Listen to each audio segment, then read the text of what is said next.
এই যে পতাকার জন্য আমরা দেখতেছি যে আমরা দেখলাম যে কিছু মানুষকে ধরে নিয়ে যাওয়া হয়েছে। এটা কেন হয়েছে আসলে? এটা কি বেআইনি কিছু কিনা? বেআইনি করে দেন।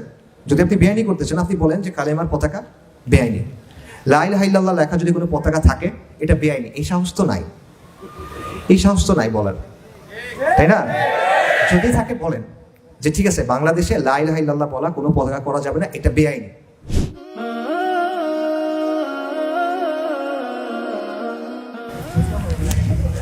বিসমিল্লাহির রহমানির রহিম। ইন্নাল হামদুলিল্লাহ ওয়াসসালাতু ওয়াসসালামু আলা রাসূলিল্লাহ ওয়া আলা আলিহি ওয়া সাহবিহি ওয়া সাল্লাম তাসলিমান কাসীরা। আম্মা বাদ। আসসালামু আলাইকুম ওয়া রাহমাতুল্লাহি ওয়া বারাকাতুহু। সবাই বসে আছেন, দাঁড়ায় আছেন অনেকে কষ্ট করে, জাযাকুমুল্লাহু খাইরান। আমি যে কথা বলবো এটা স্পেশাল কিছু না, আপনারা আগেও এইসব কথা ডেফিনেটলি শুনছেন, বাট স্টিল আমি আপনাদের হয়তো রিমাইন্ড করার একটু চেষ্টা করবো। ফাযাক্কির ইন নাফআতিয যিকরা, রিমাইন্ড করি যাতে করে রিমাইন্ড করা হয়তো আমাদের জন্য বেনিফিশিয়াল হয়। সো বেসিক্যালি যে টপিকটা নিয়ে আমি কথা বলার চেষ্টা করবো এটা হলো নবীদের যে দাওয়া, আম্বিয়া কেরাম আলাইহিমুস সালাতু ওয়াস সালাম, তাদের যে দাওয়া, এই দাওয়া থেকে শিক্ষা, এই দাওয়া থেকে আমরা কি শিখতে পারি আমাদের বর্তমান বাস্তবতায়। সো এখানে ফার্স্টে একটা বিষয় যেটা বলা দরকার সেটা হলো যে নবীদের ব্যাপারে জানা বা তাদের দাওয়ার ব্যাপারে জানা কেন প্রয়োজন। এটা একদম সহজভাবে যদি বলি সেটা হলো যে কোনো বিষয়ে সবচেয়ে শ্রেষ্ঠ শিক্ষক আম্বিয়া কেরাম আলাইহিমুস সালাতু ওয়াস সালাম, সেটা তাওহীদের ক্ষেত্রে হোক, দাওয়ার ক্ষেত্রে হোক, ব্যক্তিগত জীবনের ক্ষেত্রে হোক। কেউ যদি মানুষ নিয়ে কাজ করতে চায়, কেউ যদি দাওয়া করতে চায়, কেউ যদি কাউকে শেখাতে চায়, তাদের চেয়ে শ্রেষ্ঠ শিক্ষক আর নাই। এবং যে কোনো বিষয়ে আপনি যখন শিখতে চান, আপনি কি করেন? আপনি কিন্তু এক্সপার্টদের কাছে যান, রাইট? আপনি ওস্তাদ লোকের কাছে যান যে আপনাকে শেখাতে পারবে। তো নবীদের চেয়ে বড় কোনো এক্সপার্ট বা শিক্ষক আসলে নাই। সো ডেফিনেটলি আমাদের শিখতে হবে তাদের কাছ থেকে, এটা হলো একটা বিষয়। আরেকটা বিষয় হলো আল্লাহ আযজা ওয়া জাল কিন্তু কোরআন ডিরেক্টলি জমিনের উপর নাজিল করেন নাই, উনি মানুষের উপর নাজিল করছেন এবং বিশেষ কিছু মানুষদের উপর নাজিল করছেন। সো অবভিয়াসলি তাদের স্পেশালিটি আছে এবং তাদের কাছ থেকে আমাদের শেখার ব্যাপার আছে। এবং মানুষ আসলে এভাবেই শেখে, মানুষ থেকে মানুষে শেখে, ঠিক আছে? সো এই জন্য আর কি এটা বলা। সাথে আমি একটা কোটেশন বলি, আবুল হাসান আলী মাওয়ারদি, আল মাওয়ারদি আহকাম সুলতানিয়ার লেখক, বিখ্যাত লেখক, আলিম, মুহাদ্দিস, ওনার একটা কথা আছে। উনি বলতেছিলেন যে কোরআনে আল্লাহ আমাদের বিভিন্ন জাতির কথা কেন বলছেন, বিভিন্ন জাতির কথা আল্লাহ আমাদের সাথে আলোচনা করছেন। কওমে লূত, মাদাইনের কথা, ফিরআউনের কওমের কথা, নানা কওমের কথা। এটা কেন? তো উনি বলতেছেন যে যখন আল্লাহ আমাদেরকে এগুলো বলেন, মানুষ যখন জানে, সে যত বেশি জানে তার ধারণা তত সমৃদ্ধ হয়, তার ধারণা যত সমৃদ্ধ হয় সে তত চিন্তা করে, এবং সে যত বেশি চিন্তা করে তত বেশি তার জ্ঞান বাড়ে, আর মানুষের জ্ঞান যখন বাড়ে তখন সে কাজ করে, মানে একটা চেইন অফ ইভেন্টস আছে, ঠিক আছে? সো একই কথা আমরা আম্বিয়া কেরামদের সম্পর্কে বলতে পারি যে আমরা যখন তাদের ব্যাপারে জানবো, তাদের দাওয়ার ব্যাপারে জানবো, আমাদের ধারণা সমৃদ্ধ হবে, আমাদের চিন্তা সমৃদ্ধ হবে, আমাদের জ্ঞান বাড়বে, এবং ইনশাআল্লাহ আমরা সেটা কাজে পরিণত করতে পারবো। সো এটা একটা বিষয়। সো মূল কথায় যাই যে নবীদের দাওয়া কি ছিল, কয়েকটা পয়েন্ট বলি। নবীদের দাওয়ার কয়েকটা ব্যাপারে কয়েকটা পয়েন্ট। নবীদের প্রথম দাওয়া হলো তাওহীদের দাওয়া।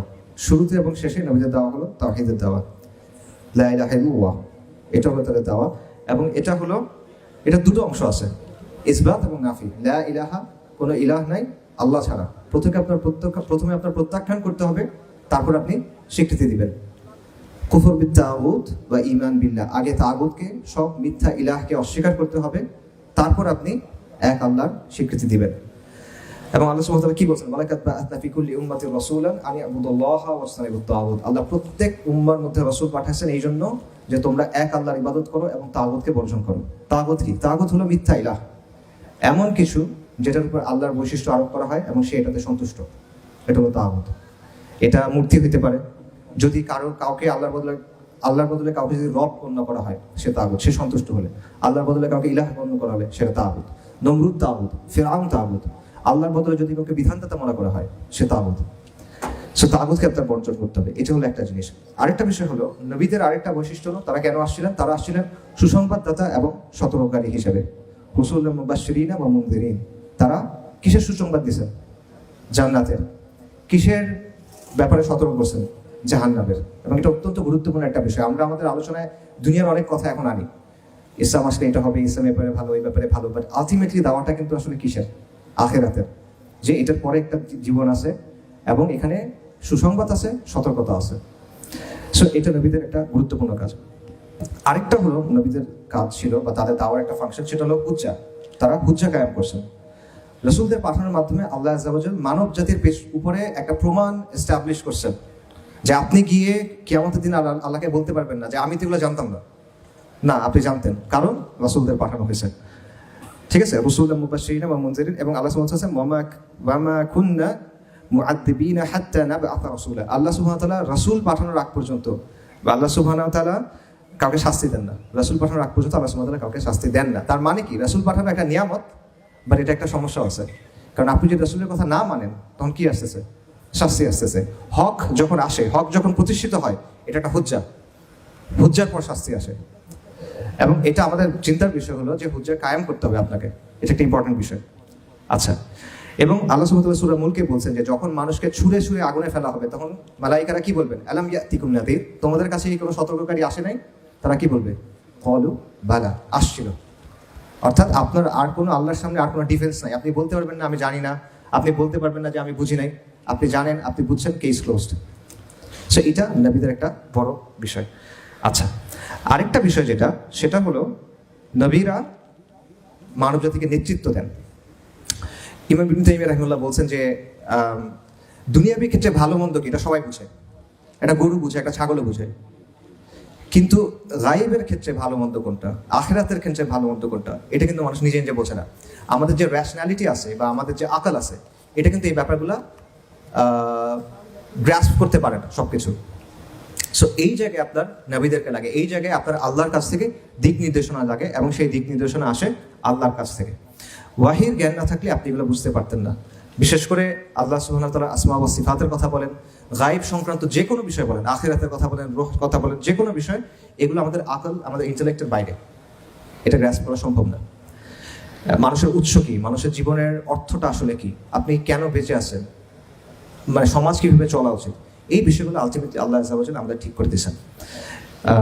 সো এটা হলো আরেকটা বিষয়। সো ফাইনালি আমি একটা কথা বলে শেষ করি, বা এই ব্যাপারটাতে এই অংশটা শেষ করি। সেটা হলো শাইখুল ইসলাম ইবনে তাইমিয়া রাহিমাহুল্লাহ একটা কথা বলছেন যে চাঁদ, তারা, সূর্য যতটা গুরুত্বপূর্ণ আমাদের জন্য, মানুষের জন্য জীবন যতটা গুরুত্বপূর্ণ, চোখের জন্য আলো যতটা গুরুত্বপূর্ণ, মানব জাতির জন্য নবীরা এর চেয়ে বেশি গুরুত্বপূর্ণ। মানব জাতির জন্য নবীদের শিক্ষাটা এর চেয়ে বেশি গুরুত্বপূর্ণ। আচ্ছা, এবং অবভিয়াসলি তাদের মধ্যে সর্বশেষ এবং সর্বশ্রেষ্ঠ হলেন রাসূলুল্লাহ সাল্লাল্লাহু আলাইহি ওয়াসাল্লাম, মুহাম্মদ সাল্লাল্লাহু আলাইহি ওয়াসাল্লাম। আচ্ছা, এখন মূল কথা যেটা, সেটা হলো যে নবীদের দেওয়ার বৈশিষ্ট্যগুলো কি কি। এই বৈশিষ্ট্যগুলো আমরা দেখবো, তারপর আমরা চেষ্টা করবো যে আমাদের যে কাজকর্ম, আমাদের যে কথাবার্তা, সেখানে এই বৈশিষ্ট্যগুলো আদৌ আছে কিনা, না থাকলে আমরা কিভাবে আনতে পারি। প্রথম যে বৈশিষ্ট্য, সেটা হলো যে নবীদের দেওয়া সবসময় একটা বাইনারি ক্রিয়েট করে। বাইনারিকে আমাদের সমাজে খুব খারাপভাবে দেখা হয় যে শুধু ব্ল্যাক অ্যান্ড হোয়াইট হলে হবে না, তোমার গ্রে এরিয়া থাকতে হবে, এটসেট্রা এটসেট্রা, নুয়ান্স থাকতে হবে, তোমার সফিস্টিকেটেড হইতে হবে। নবীদের দাওয়ার মধ্যে একটা বাইনারি আছে, ডেফিনেটলি বাইনারি আছে, আপনি এটা থেকে বেরোতে পারবেন না। ঈমান এবং কুফর, তাওহীদ এবং শিরক, এটা কোনো মিস নাই। প্রত্যেক নবী দাওয়া নিয়ে আসছেন। সো এটা হলো খুব ইম্পর্টেন্ট একটা বিষয় নবীদের দাওয়ার, যে এখানে তারা তাদের দাওয়ার প্রধান বিষয় ছিল যে পুরো ওয়ার্ল্ডের সব কিছু সেকেন্ডারি, প্রথম বিষয়, সবচেয়ে গুরুত্বপূর্ণ বিষয় হলো ঈমান এবং কুফরের দ্বন্দ্ব। সব ক্ষেত্রে এটা ছিল তাদের দাওয়া। এবং দেখেন রাসূলুল্লাহ সাল্লাল্লাহু আলাইহি ওয়াসাল্লাম যখন তার দাওয়া নিয়ে আসছেন, তখন পৃথিবীতে অনেক ব্যাপার চলতেছিল। রোমান এবং পারস্য সাম্রাজ্য ছিল, তাদের মধ্যে দ্বন্দ্ব চলতেছিল। আরবের মধ্যে বিভিন্ন শক্তি ছিল, তাদের মধ্যে দ্বন্দ্ব ছিল। কুরাইশদের মধ্যে দ্বন্দ্ব ছিল, নানা দ্বন্দ্ব ছিল। পৃথিবীর অন্যান্য জায়গাতেও নানা দ্বন্দ্ব ছিল। কিন্তু আলটিমেটলি এগুলো কিন্তু ইতিহাসের গতিপথকে নিয়ন্ত্রণ করে নাই বা ঠিক করে দেয় নাই। ইতিহাসের গতিপথকে ঠিক করে দিছে ঈমান এবং কুফরের যে দ্বন্দ্ব, সেটা। আচ্ছা, আপনি চিন্তা করেন যে ইব্রাহিম আলাইহিস সালাম কি করছেন? তিনি কিন্তু এই একটাই কাজই করছেন, যে তার সমাজের মূল যে জায়গা, সেখানে গিয়ে তিনি আঘাত করছেন। সো নবীদের দেওয়ার একটা বৈশিষ্ট্য হলো যে তারা সমাজের প্রধান দ্বন্দ্বের জায়গায় যাইতেন, এবং এটা হলো ঈমান এবং কুফর। সবসময় ঈমান এবং কুফর, তাওহীদ এবং শিরক, এটা সমাজের মূল সমস্যা। Awami League, BNP, Bharat Pakistan, Bharat America, right, America চীন, এগুলো না। আচ্ছা, আরেকটা বিষয় যেটা নবীদের দেওয়ার বৈশিষ্ট্য হলো আল ওয়ালা ওয়াল বারা, যে আল্লাহ যেটা পছন্দ করেন সেটা পছন্দ করা, আল্লাহ যেটা অপছন্দ করেন সেটা অপছন্দ করা। এবং এটা অত্যন্ত গুরুত্বপূর্ণ। সব নবী কিন্তু জিহাদ করেন নাই, কিতাল করেন নাই, সব নবী করেন নাই, কিন্তু সব নবী আল ওয়ালা ওয়াল বারার বাস্তবায়ন করছেন। সব নবী যখন দাওয়া করছেন, এই বিষয়টা তারা বাস্তবায়ন করছেন, আল ওয়ালা ওয়াল বারা। সো এটা একটা খুব গুরুত্বপূর্ণ বিষয়। এবং আপনি দেখবেন আধুনিক পলিটিক্যাল সায়েন্সের যে আলোচনা আছে, সেখানে দেখবেন এই কথাটা আছে যে পলিটিক্সের সবচেয়ে ইম্পর্টেন্ট বিষয় যেটা, এটা হলো ফ্রেন্ড এনিমি ডিস্টিংশন। আপনার ফ্রেন্ডকে, আপনার এনিমিকে, এটা হলো পলিটিক্সের সবচেয়ে ইম্পর্টেন্ট প্রশ্ন। অনেক তাত্ত্বিক বলছে, সব তাত্ত্বিক না, বাট অনেক তাত্ত্বিকের কথাটা বলছে। সো ওই জায়গাটাও কিন্তু আসলে আল ওয়ালা আল বারা, এবং আল ওয়ালা আল বারার ব্যাপারটা আসলে ইউনিভার্সাল, সবাই এটাতে বিশ্বাস করে, খালি সবার মাপকাঠিটা আলাদা। কেউ আল ওয়ালা আল বারা চিন্তা করে ভাষার ভিত্তিতে সে বন্ধুত্ব এবং শত্রুতা ঠিক করে, কেউ জাতীয়তাবাদ ঠিক করে মাধ্যমে ঠিক করে, কেউ তার রাজনীতির মাধ্যমে ঠিক করে, কেউ এথনিসিটির মাধ্যমে ঠিক করে, সাদারা আমার ফ্রেন্ড, যারা সাদা না তারা আমার শত্রু, এরকমভাবে ঠিক করে। আমাদের দেশেও এটা আছে, চেতনা ছিল এক সময়, এখন হয়তো বা ইনক্লুসিভনেস বা এরকম কিছু একটা আসবে, এগুলোর মাধ্যমে তারা বন্ধু এবং শত্রু ঠিক করে। কিন্তু নবীদের অংশটা কি, দাওয়াটা কি? নবীদের দাওয়াটা হলো এটা ঠিক করতে হবে তাওহীদের ভিত্তিতে, আল্লাহ আযজা ওয়া জাল্লা দেয়া মানদণ্ডে। আচ্ছা, আরেকটা বিষয় যেটা নবীদের দাওয়ার বৈশিষ্ট্য, সেটা হলো আমর বিল মারুফ নাহি আনিল মুনকার। নবীরা শুধুমাত্র তাওহীদের দাওয়াত দিয়েছেন সেটা কিন্তু না, তারা তাদের সমাজের যে মুনকার ছিল বা খারাপ এগুলো ছিল সেগুলোর বিরুদ্ধে কথা বলছেন এবং তারা মানুষকে সৎ কাজের আদেশ দিয়েছেন। যেমন শুআয়ব আলাইহিস সালাম, তিনি তার কওমকে বলছেন যে তোমরা ওজনে কম দিও না। লূত আলাইহিস সালাম তার কওমকে বলছেন যে তোমরা এই বিকৃত কাজ করো না, তারা কিন্তু তখন ঈমান আনে নাই, তাও কিন্তু তিনি বলছেন। মূসা আলাইহিস সালাম ফিরআউনকে গিয়ে বলছেন যে তুমি বনী ইসরাঈলের উপর জুলুম করো না, তুমি বনী ইসরাঈলকে ছেড়ে দাও এবং তুমি ঈমান আনো। অর্থাৎ তারা একদিকে তাওহীদের কথা বলছেন, অন্যদিকে তারা আমর বিল মারুফ নাহি আনিল মুনকারের কথা বলছেন। এখন আমরা তিনটা কথা বলছি, একটা হলো তাওহীদের দাওয়া বা প্রধান দ্বন্দ্বের দাওয়া, একটা হলো আল ওয়ালা ওয়াল বারা, একটা হলো আমর বিল মারুফ এবং নাহি আনিল মুনকার। এখন এই তিনটা জিনিস যখন একসাথে হয় তখন 4 নম্বর একটা বিষয় হবে, সেটা হলো পোলারাইজেশন, মেরুকরণ। সমাজ দুটো ভাগ হয়ে যাবে তখন। আপনি যখন সমাজে গিয়ে বলবেন যে সমাজের মধ্যে একটা ভাগ হবে, একটা ঈমান একটা কুফর, একটা তাওহীদ একটা শিরক, ভাগ হচ্ছে। আপনি যখন গিয়ে বলছেন আল্লাহ ওয়ালা আল বারা, যারা আল্লাহর সাথে আছে তারা সবাই আমার ফ্রেন্ড, যারা আল্লাহর বিরুদ্ধে আছে তারা সবাই আমার শত্রু, ভাগ হচ্ছে। আপনি যখন আমর বিল মারুফ নাহি আনিল মুনকারের কথা বলতেছেন, মানুষ একটা কাজ অনেকদিন ধরে করে, খারাপ কাজ, অভ্যস্ত হয়ে গেছে, আপনি তার বিরুদ্ধে বলতেছেন, আবারও ভাগ হচ্ছে। সো পোলারাইজেশন এটা নবীদের দাওয়ার বৈশিষ্ট্য, খুব ইম্পর্টেন্ট একটা বৈশিষ্ট্য। পোলারাইজেশনকে আমরা খুব খারাপ মনে করি, আমরা মনে করি যে সবাই মিলেমিশে থাকলে মনে খুব ভালো। ঈমান কুফর মিলেমিশে থাকলে কখনো ভালো না। ঈমান স্পষ্ট হতে হয়, কুফর স্পষ্ট হতে হয়। যখন এটা স্পষ্ট না হয় তখন পর্যন্ত আপনি ফিতনার মধ্যে আছেন। যতক্ষণ এটা স্পষ্ট হয়ে গেছে তখন আপনার জন্য জিনিসটা স্পষ্ট ক্লিয়ার, তখন সেটা খুব ইম্পর্টেন্ট। এবং এই জন্য নবীদের দাওয়া যখনই হয়েছে, আপনি দেখবেন একটা বিষয় হয়েছে যে সমাজ দুটো ভাগ হয়ে গেছে, একদিকে হলো কুফরের ঘাঁটি, একদিকে হলো ইমানের ঘাঁটি। এবং কুফরের ঘাটির নেতৃত্বে কারা? আল মালাউ, মানে নেতৃস্থানীয় ব্যক্তিরা, আবু জাহেল বা এই টাইপের লোকজন, যারা হামান ফেরাউন এই টাইপের লোকজনরা, তারা হয়ে গেছে। সো এবং কুফরের ঘাটে 2 ধরনের মানুষ থাকে, একটা হলো সক্রিয়ভাবে যারা কুফরের পক্ষে, তারা আদর্শিকভাবে কুফরকে ধারণ করে, তারা কুফরের মাধ্যমে উপকৃত হয় এটসেট্রা এটসেট্রা। আরেকটা হলো যারা নীরব থেকে কুফরকে সমর্থন করে, তারা সরাসরি কুফরের পাওয়ার স্ট্রাকচারের সাথে হয়তো বা জড়িত না, কিন্তু হক এবং বাতিলের প্রশ্নে তারা কি করে? তারা চুপ থাকে। তো হক আর বাতিলের প্রশ্নে আসলে চুপ থাকার কোনো অপশন নাই, এখানে একটা সঠিক অবস্থান আছে, বাকি সব ভুল অবস্থান। সো এই পোলারাইজেশনটা সবসময় নবীদের দাওয়ার মাধ্যমে হয়। আচ্ছা, এবং কুরাইশ রাসূলুল্লাহ সাল্লাল্লাহু আলাইহি ওয়াসাল্লামের ব্যাপারে কি বলছিল? বলছিল এই লোক এমন সব কথাবার্তা বলতেছে নবী সাল্লাল্লাহু আলাইহি ওয়াসাল্লামের ব্যাপারে। নবী সাল্লাল্লাহু আলাইহি ওয়াসাল্লামের ব্যাপারে কুরাইশের বক্তব্য কি ছিল? কুরাইশের বক্তব্য ছিল যে এই লোক এসে এমন সব কথা বলতেছে যার কারণে ভাইয়ে ভাইয়ে দ্বন্দ্ব শুরু হয়েছে, যার কারণে ছেলে এবং বাবার মধ্যে দ্বন্দ্ব শুরু হয়েছে, যার মধ্যে গোত্রে গোত্রে সমস্যা হয়ে গেছে। এরা আগে বন্ধু ছিল, এদের মধ্যে সমস্যা তৈরি হয়ে গেছে। অর্থাৎ আমরা যদি আজকের ভাষায় বলি তাহলে সমাজের মধ্যে ঐক্য নষ্ট হচ্ছে, সমাজের মধ্যে বিশৃঙ্খলা হচ্ছে। এই কথাটা রাসূলুল্লাহ সাল্লাল্লাহু আলাইহি ওয়াসাল্লামের ব্যাপারে বলা হয়েছে। সো ওই দাওয়া যদি কেউ দেয়, স্বাভাবিকভাবে জিনিসটা আবারও হবে। এই ডিসরাপশনটা, এই পোলারাইজেশনটা, মেরুকরণটা, ভাগাভাগি হওয়াটা, এটা হবেই। এটা নবীদের দাওয়ার একটা বৈশিষ্ট্য। জাহিলিয়াতের মধ্যে যখন আপনি হকের কথা বলবেন, অবশ্যই এই ব্যাপারটা ঘটবে। আচ্ছা, নবীদের দেওয়ার আরেকটা বৈশিষ্ট্য হলো যে একটা হাদিসের এরকম একটা বক্তব্য আছে, সেটা হলো যে সব নবী কোনো না কোনো সময় মেষ পালন করছেন বা তারা রাখাল ছিলেন। ঠিক আছে, এটা খুব ইম্পর্টেন্ট একটা পয়েন্ট। এবং মেষ কেন? অনেকগুলো কারণ আছে, আমি একটা পয়েন্ট বলি। আপনারা একটা কথা শুনছেন, গড্ডালিকা প্রবাহ, এটা শুনছেন মনে হয় অনেকে। গড্ডালিকা প্রবাহ মানে কি? এটা মানে হলো অন্ধভাবে স্রোতের অনুসরণ করা বা স্রোতের সাথে ভেসে চলা, এটা হলো গড্ডালিকা প্রবাহ। গড্ডল মানে হলো ভেড়া, একটা শব্দ আছে গারল, গারল আসছে এখান থেকে, গড্ডল থেকে। গড্ডল মানে ভেড়া। ভেড়া কি করে? সে অন্ধভাবে ফলো করে। তার সামনে যদি তার নেতা যদি লাফ দেয়, সে লাফ দিবে। তার নেতা যদি খাত থেকে পড়ে যায়, সে খাত থেকে পড়ে যাবে। সেই জন্যই বলা হয় যে ভেড়া যেহেতু অন্ধভাবে অনুসরণ করে, তাই অন্ধভাবে অনুসরণকে বলা হচ্ছে গড্ডালিকা প্রবাহ। এবং ভেড়ার একটা বৈশিষ্ট্য হলো সে একা হইতে চায় না, সে দলছুট হইতে চায় না, সে সবসময় চায় সে সবার সাথে মিলে থাকবে। সো এই জন্য সে সাহস করে কোনো কিছু কিন্তু করতেও পারে না, তার আগে কেউ একজন থাকতে হয়। তো এটা মানুষের বৈশিষ্ট্য। মানুষ এরকম, সে একা সাহস করে কিছু একটা করতে চায় না, তাকে একজন লিডার দিতে হয়। তাকে একজন গাইড করতে হয়। সো সেটা হলো নবীরা। এটা হলো রাখালের মানে রাখালের দায়িত্ব। নবীরা হলেন রাখাল, মানুষ হলো ভেড়ার মতো। আচ্ছা, আরেকটা বৈশিষ্ট্য নবীদের দাওয়া, সেটা হলো অসম সংঘাত। ওনারা যখনই দাওয়া করছেন, ওনারা সবসময় দুর্বল অবস্থায় ছিলেন। দুনিয়াবি সেন্সে আসবাবের জায়গা থেকে সবসময় তারা দুর্বল অবস্থায় ছিলেন।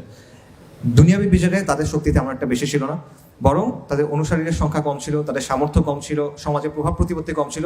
অন্যদিকে বিপরীতে যারা আছে, নমরুদ, ফিরআউন, আবু জাহেল যারা আছে, অনেক অনেক ক্ষমতা, আমেরিকা ওয়ারেভার যারা আছে, অনেক অনেক ক্ষমতা তাদের আছে।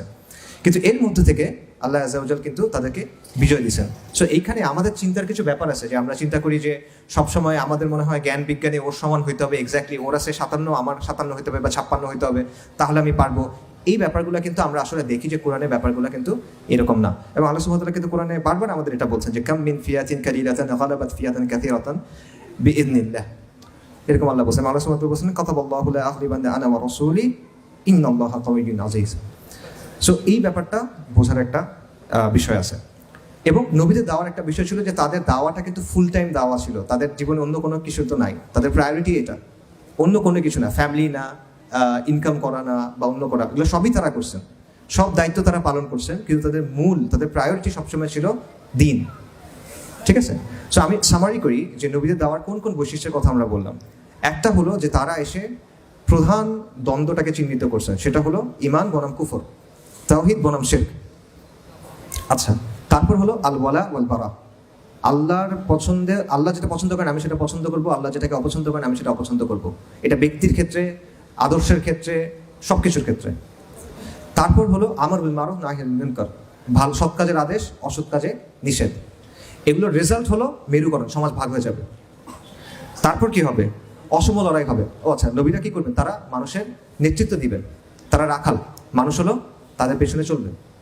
নবীদের দাওয়ার বৈশিষ্ট্য হলো এটা। এবং অসম সংঘাত, তাদের সাথে যে সংঘাতটা হয় সবসময় হকের সাথে বাতিলের সংঘাতটা কখনো সমান সমান হয় না, এটা অসমই হয়।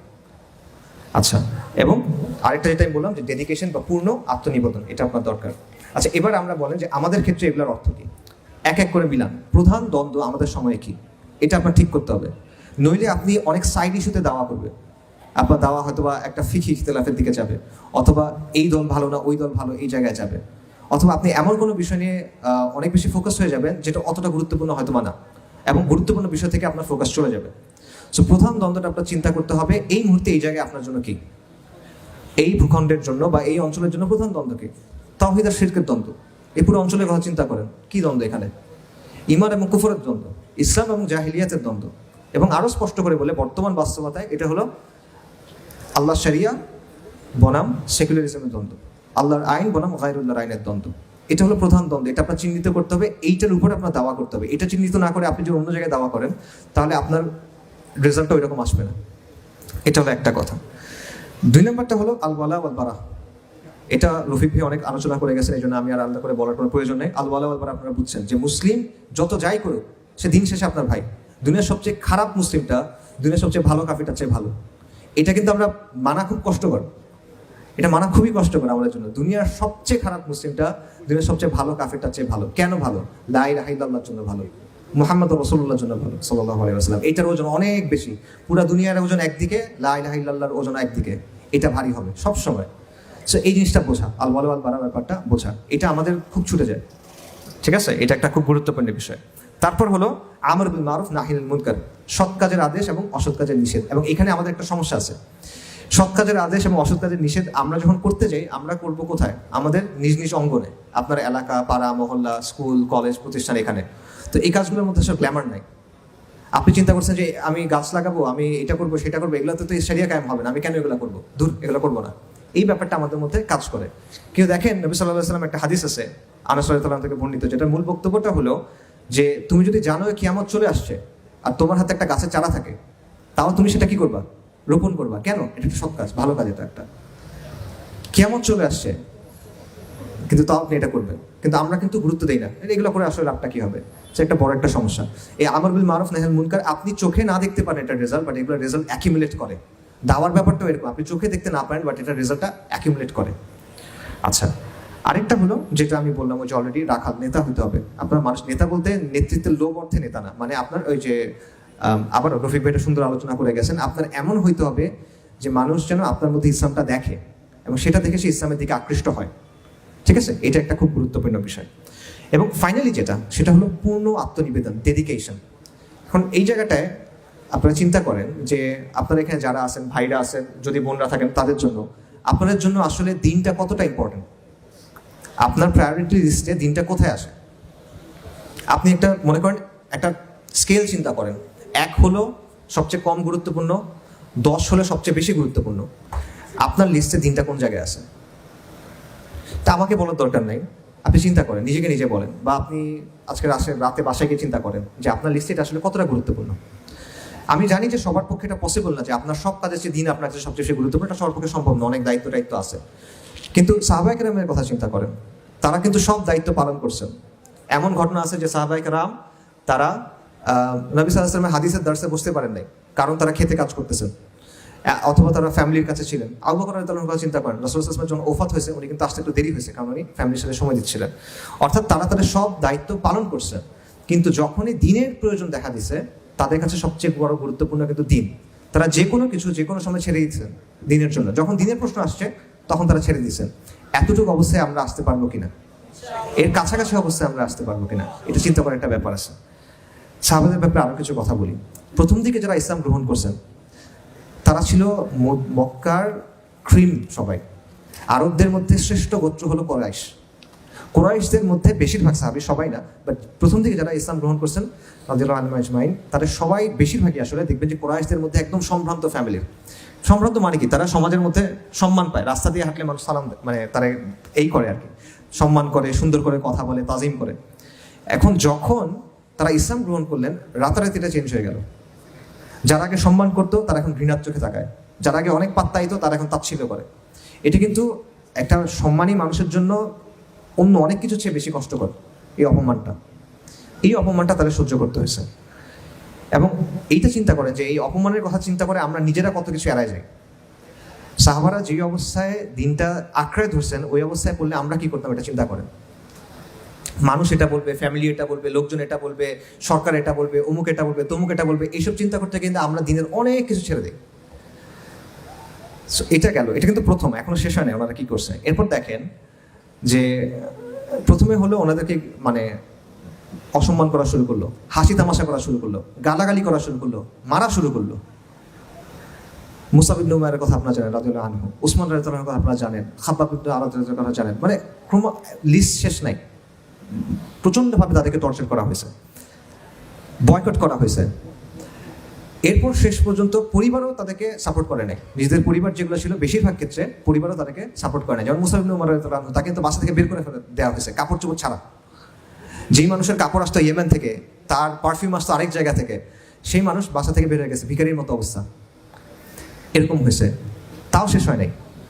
রিফিউজি হইতে হয়েছে, আবিসিনিয়ায় গেছে, মদিনাতে গেছেন, দুনিয়াবি বিচারে রিফিউজি, কিচ্ছু নাই। তাও শেষ হয় নাই।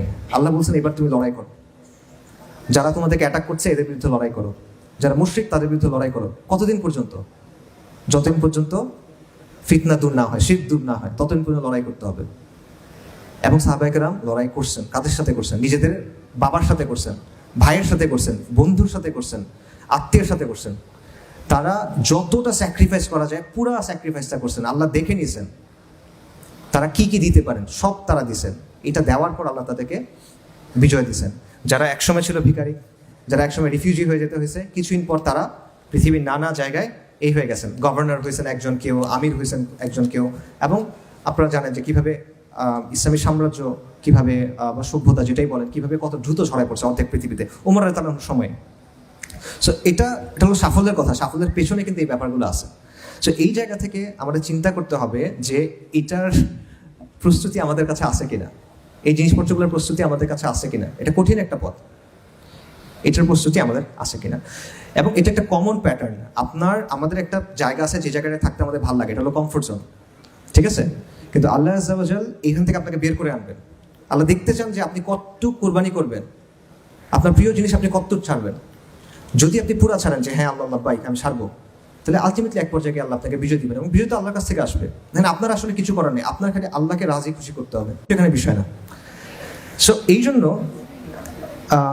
বারবার আম্বিয়া কেরামের ক্ষেত্রে আমরা দেখি যে তারা বারবার অপমানিত হয়েছেন, লাঞ্ছিত হয়েছেন, সমাজচ্যুত হয়েছেন এই দাওয়ার কারণে।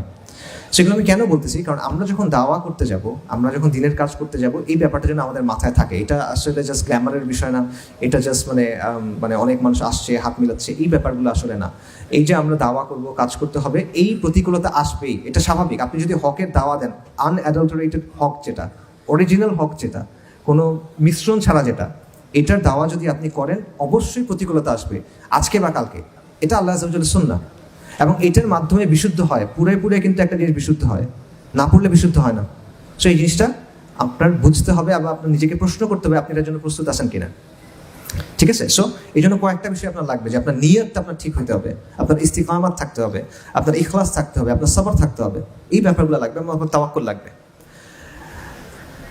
এবং হকের পথে আসলে নিষ্ক্রিয় হওয়ার কোনো সুযোগ নেই। এই যে আপনারা মনে করেন আমরা এই জমায়েতগুলোতে আসি, কথা শুনি, আমাকে অনেক জায়গায় কথা বলতে বলে, এগুলো কোনো সমস্যা নেই, অল গুড। বাট এটা দিয়ে কিন্তু আপনার দিনকে আপনি গালেব করতে পারবেন না। আপনার সমাজে কাজ করতে হবে, আপনার সমাজে সক্রিয়ভাবে দাওয়া করতে হবে, সমাজকে পরিবর্তন করার চেষ্টা করতে হবে, তা না হলে এটা হবে না। আচ্ছা, এখানে ইবনুল কাইয়িম রাহিমাহুল্লাহর একটা কোটেশন আছে, একটা উদ্ধৃতি আছে আল ফাওয়ায়েদ থেকে, ওটা আমি বলি, এটা আমার কাছে খুবই ভালো লাগে এবং আমার কাছে মনে হয় আপনাদের কাছেও ভালো লাগবে। উনি বলতেছেন যে পথিক, তুমি কোন পথে যাচ্ছ? এটা কোন পথ তুমি জানো? এটা কোন পথ? এটা হলো ওই পথ যে পথে হাঁটতে গিয়ে আদম আলাইহিস সালাম ক্লান্ত হয়ে গেছিলেন। এটা ওই পথ যে পথে হাঁটতে গিয়ে নূহ আলাইহিস সালাম কান্না করে দিয়েছিলেন। এটা ওই পথ যে পথে হাঁটতে গিয়ে ইব্রাহিমকে আগুনে ছুঁড়ে ফেলা হয়েছিল। এটা ওই পথ যেখানে হাঁটতে গিয়ে ইসমাইলকে শোয়ানো হয়েছিল জবেহ করার জন্য। এটা ওই পথ যেটার জন্য সস্তা দামে বিক্রি করে দেওয়া হয়েছিল ইউসুফ আলাইহিস সালামকে, কারাগারে থাকতে হয়েছিল থেকে কয়েক বছর। এটা ওই পথ যেখানে হাঁটার জন্য জাকারিয়াকে করাত দিয়ে দ্বিখণ্ডিত করা হয়েছিল। এটা ওই পথ যেখানে যাওয়ার জন্য জবেহ করা হয়েছিল সাইয়্যিদিনা ইয়াহইয়াকে। এটা ওই পথ যেখানে আইয়ুব আলাইহিস সালাম রোগে ভুগছিলেন। এটা ওই পথ যেখানে দাউদ আলাইহিস সালাম তার কান্না সব সীমা অতিক্রম করে চলে গেছিল। এটা ওই পথ যেখানে হাঁটতে গিয়ে ঈসা আলাইহিস সালাম নিঃসঙ্গ জীবনযাপন করতে হয়েছে। এবং এটা ওই পথ যেখানে জন্য রাসূলুল্লাহ সাল্লাল্লাহু আলাইহি ওয়াসাল্লামকে অসংখ্য কষ্ট সহ্য করতে হয়েছে। এটা ওই পথ। তো তুমি কোন পথে হাঁটতেছো? তুমি এখনো খেল তামাশার মধ্যে আছো। পথিক, তুমি কোন পথে যাচ্ছ? এটা হলো ইবনুল কাইয়িমের কথা। এইটা আমারও আপনাদের জন্য কথা। আপনারা সিরিয়াসলি চিন্তা করেন। আমার কথা হয়তো বা আপনারা যেরকম এক্সপেক্ট করছেন ওরকম হয় নাই, বাট আমার মনে হয় এই জিনিসটা আমাদের সবার চিন্তা করা দরকার। আপনি আসলে এটার জন্য রেডি কিনা? এই কাজটা আপনার সামনে আছে। আল্লাহ আযজা ওয়া জাল প্রতিশ্রুতি দিয়ে রাখছেন। আল্লাহ কিছু প্রতিশ্রুতি দিয়ে রাখছেন, আল্লাহ কিছু কন্ডিশন সেট করে রাখছেন। আপনি যদি আল্লাহকে রাজি খুশি করাইতে পারেন, আল্লাহ তাকে বিজয় দিবেন। কিন্তু আপনি পারবেন কিনা? আপনার ওই সাহসটা আছে কিনা? আপনি এই কষ্টটা করবেন কিনা? এটা চিন্তা করার দরকার আছে। নাকি এটা আপনি একটা পার্ট টাইম জিনিস হিসেবে করবেন? আসছেন, ঘুরছেন, কথা শুনছি, অটোগ্রাফ নিছি, সেলফি দিছি, বই তুলছি, বই কিনছি, চলে গেছি, ভাল লাগছে, গেছি গা, এরকম কিনা? সো এটা হলো একটা বিষয়। ফাইনালি আমি কথা শেষ করি, সেটা হলো আমার মূল বক্তব্য শেষ, দুইটা পয়েন্ট বলি। একটা হলো এই যে আজকে তো অক্টোবরের কত তারিখ? 4 তারিখ। তো ওই যে সোলার ইয়ারের হিসাবে 1 বছর পূর্ণ হচ্ছে অক্টোবরের 7 তারিখের, এবং আমরা দেখছি ফিলিস্তিনে কি হচ্ছে। এবং এটাও আমি যা কিছু বললাম এই সব কিছুর বাস্তবতা এটা, যে আমাদের উম্মার আজকে এই অবস্থা কেন? কারণ আমরা নবীদের পথগুলো থেকে সরে গেছি। আমরা ইউএনের কাছে যাচ্ছি, জাতিসংঘের কাছে যাচ্ছি, ইন্টারন্যাশনাল কমিউনিটির কথা ভাবতেছি, এইটা ভাবতেছি, সেটা ভাবতেছি, but at the end of the day আল্লাহ আযজা ওয়া জাল্লা আমাদের জন্য যেই পথটা ঠিক করে দিয়েছেন, ওই পথটার দিকে আমরা যাচ্ছি না। আমরা ওই পথে ফেরত আসতেছি না। আমরা ইমানের ওই জায়গাটাতেও ফেরত আসতেছি না। আমরা কুরবানির ওই জায়গাটাতে ফেরত আসতেছি না। আমাদের ফিলিস্তিনের ভাই বোনরা আলহামদুলিল্লাহ তারা ওই কুরবানি করছেন। তারা বলছেন ইয়া আল্লাহ লাব্বাইক। তারা বলছেন আল্লাহ আপনি কত নিবেন নেন, আপনার যতক্ষণ খুশি আপনি নেন, সুবহানাল্লাহ। কিন্তু আমরা তাদেরকে ওই জিনিসটা করতে পারতেছি না, আমরা তাদেরকে ওই হেল্পটা করতে পারতেছি না, ওই ইমানটা আমাদের মধ্যে নাই। সেটা ভাবার বিষয় আছে। যদি আমরা আসলেই আল আকসাকে মুক্ত করতে চাই, আমরা যদি আসলেই ফিলিস্তিনকে মুক্ত করতে চাই, আমাদের ইমানের ওই জায়গাটায় আসতে হবে এবং আমাদের চিন্তার ওই জায়গাটায় আসতে হবে। এটা হলো একটা বিষয়। এবং ওইটা যে বদরের দিন ফেরেশতা নামছিল, আমরা জানি তো বদরের দিন ফেরেশতা নামছিল। ওই ফেরেশতারা চলে গেছে নাকি? আছে তো তারা এখনো। ফেরেশতার মালিকও তো আছে। উনি বললে তো ফেরেশতা আবার নামবে, কিন্তু আপনার বদর কায়েম করতে হবে, তো বলে তো হবে না। আপনি বদরের মতো মানুষ লাগবে, তখন ফেরেশতা আবার আসবে। আপনি বদরের মতো একটা দিন করেন, তাহলে আবারও ফেরেশতা নামবে। সো ওই জায়গাটা আমাদের বুঝতে হবে। এটা হলো একটা কথা। আরেকটা কথা হলো এই পতাকা সংক্রান্ত যে ব্যাপারটা, এটা বলি। আমি একটা কথা কয়েকদিন আগে একটা জায়গায় বলছিলাম, ওই কথাটা আবার বলি। সেটা হলো, দেখেন, বাংলাদেশের যে সেকুলার পাওয়ারটা আছে, রাষ্ট্র বা যেটাই বলেন, তাদের একটা ডিসিশন আসলে নিতে হবে। সেটা হলো যে তারা তো বলে তারা ইনক্লুসিভ হইতে চায়, বা তারা বলে যে তারা ভিন্ন মত সমর্থন করে, তারা বলে তারা বাকস্বাধীনতা সমর্থন করে। তাদের একটা ডিসিশনে আসতে হবে যে যারা শরিয়া চায় এবং যারা বলে যে আকীদাগত জায়গা থেকে আমাদের পক্ষে শরিয়া ছাড়া অন্য কোনো কিছু মেনে নেওয়া সম্ভব না, এদের ব্যাপারে তাদের অবস্থানটা কী হবে। সে যদি তার সাথে কোনো সংঘাতে না যায়, সে যদি তার সাথে কোনো লড়াই না করে, সে যদি তার কোনো আইন না ভাঙে ইচ্ছাকৃতভাবে, কিন্তু সে বলে আমি শরিয়া চাই, এইরকম মানুষের ক্ষেত্রে তার অবস্থানটা আসলে কী হবে। হাজী শরীয়তুল্লাহদের যে আন্দোলন ছিল, ফরাইজিদের যে আন্দোলন ছিল, তারা তো লড়াই করেন নাই, কিন্তু তারা বলছেন যে আমরা শরিয়া চাই, আমরা ইসলাম চাই। তো তাদের ক্ষেত্রে এরকম যদি কেউ বলে এখন, তাহলে এই যে এস্টাবলিশমেন্ট আছে বা রাষ্ট্র আছে বা যারাই আছে, তাদের একটা সিদ্ধান্তে আসতে হবে যে তারা এটাকে আসলে কিভাবে ডিল করবে। তারা কি তারা নিজেদের কথায় কনসিস্টেন্ট থাকবে? তারা কি বলবে যে ঠিক আছে আমরা বলছিলাম, আমরা কথা বলতে দিব, মানতে দিব, ঠিক আছে তোমরা বলো, নাকি তারা তাদের কথায় সরে যাবে, নাকি তারা বল প্রয়োগ করবে, যেটা সবসময় কুফরের শক্তি সবসময় করে আসে। স্পষ্টভাবে তারা এটা করা উচিত, লুকোছাপা না করে। এই যে পতাকার জন্য আমরা দেখতেছি যে আমরা দেখলাম যে কিছু মানুষকে ধরে নিয়ে যাওয়া হয়েছে, এটা কেন হয়েছে আসলে? এটা কি বেআইনি কিছু কিনা? বেআইনি করে দেন। যদি আপনি বেআইনি করতে চান, আপনি বলেন যে কালেমার পতাকা বেআইনি, লা ইলাহা ইল্লাল্লাহ লেখা যদি কোনো পতাকা থাকে এটা বেআইনি। এই সাহস তো নাই, এই সাহস তো নাই বলার, তাই না? যদি থাকে বলেন যে ঠিক আছে বাংলাদেশে লা ইলাহা ইল্লাল্লাহ বলা কোনো পতাকা করা যাবে না, এটা বেআইনি। তখন আমরা বলবো ঠিক আছে সেকুলার রাষ্ট্র এটা, আপনারা বুঝেন এখন মানুষকে, দেখেন যেটা ভালো মনে হয় করেন। কিন্তু ওরা সেটা বলবে না। আবার তারা এই যে হাসিনার মতোই এই ড্রেকোনিয়ান কাজকর্মগুলো করবে, রিপ্রেসিভ ফোর্স যেটা, মানে তার যে শক্তি আছে, তার মাসল পাওয়ার আছে, এটা সে ইউজ করবে এবং পরে একটা মানে তত্ত্ব বানায় নিবে। এই জন্য ধরছে XYZ একটা কথা বানায় দিবে, তাই না? আপনি যদি বেআইনি করে দেন তাহলে তখন মানুষের কাছে ক্লিয়ার যে এটা বেআইনি, এটা করলে আমার এই ফলাফল হবে, এটা না করলে এই হবে। কিন্তু এটা না করলে লুকোছাপার তো দরকার নেই, স্পষ্টভাবে এই জিনিসগুলো করেন, ঠিক আছে? সো এইটা আরেকটা বিষয় যেটা আমাদের মনে রাখার কথা দরকার। তো আমার বক্তব্য আমি এখানে শেষ করতেছি। আমার ধারণা আমার বক্তব্য আপনাদের আশানুরূপ হয় নাই, বাট কিছু আসলে করার নেই। জাযাকাল্লাহু খাইরান।